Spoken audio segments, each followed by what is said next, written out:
Indian മഹാസമുദ്ര സമ്മേളനത്തിന്റെ 8ാമത് പതിപ്പിന് മസ്കത്തിൽ തുടക്കമായി. സമുദ്ര പങ്കാളിത്തത്തിന്റെ പുതിയ ചക്രവാളങ്ങളിലേക്കുള്ള യാത്ര എന്ന പ്രമേയത്തിലാണ് സമ്മേളനം.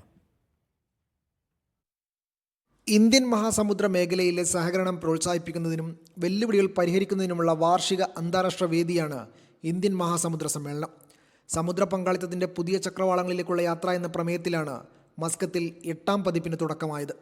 സമുദ്രമേഖലയിൽ ഉൾക്കൊള്ളലിൻ്റെയും പുതിയ പങ്കാളിത്തങ്ങൾ കെട്ടിപ്പടുക്കുന്നതിനെക്കുറിച്ചുള്ള ചർച്ചകൾക്കും 2 ദിവസ സമ്മേളനം സാക്ഷ്യം വഹിക്കും. സമുദ്ര പങ്കാളിത്തം വളർത്തിയെടുക്കുന്നതിനുള്ള ഇന്ത്യയുടെ പ്രതിബദ്ധതയെക്കുറിച്ച് ഉദ്ഘാടന സമ്മേളനത്തിൽ സംസാരിച്ച ഇന്ത്യൻ വിദേശകാര്യമന്ത്രി ഡോക്ടർ ജയശങ്കർ പറഞ്ഞു. ഇന്ത്യൻ മഹാസമുദ്രം വെറുമൊരു ജലാശയമല്ല എന്ന പൊതുവായ തത്വത്തെയാണ് നിങ്ങളുടെ സാന്നിധ്യം പ്രതിഫലിക്കുന്നതെന്ന് സ്വാഗത പ്രസംഗത്തിൽ ഒമാൻ വിദേശകാര്യമന്ത്രി Sayyid Badr bin Hamad Al Busaidi പറഞ്ഞു.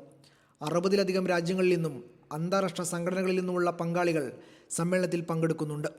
വ്യാപാര ഇടനാഴികൾ മെച്ചപ്പെടുത്തുന്നതിനും നാവിഗേഷൻ സ്വാതന്ത്ര്യം ഉറപ്പാക്കുന്നതിനും തുറമുഖ സുരക്ഷയ്ക്ക് സാങ്കേതിക പുരോഗതി പ്രയോജനപ്പെടുന്നതടക്കമുള്ള കാര്യങ്ങൾ സമ്മേളനത്തിൽ പര്യവേക്ഷണം ചെയ്യും. Media 1, Muscat.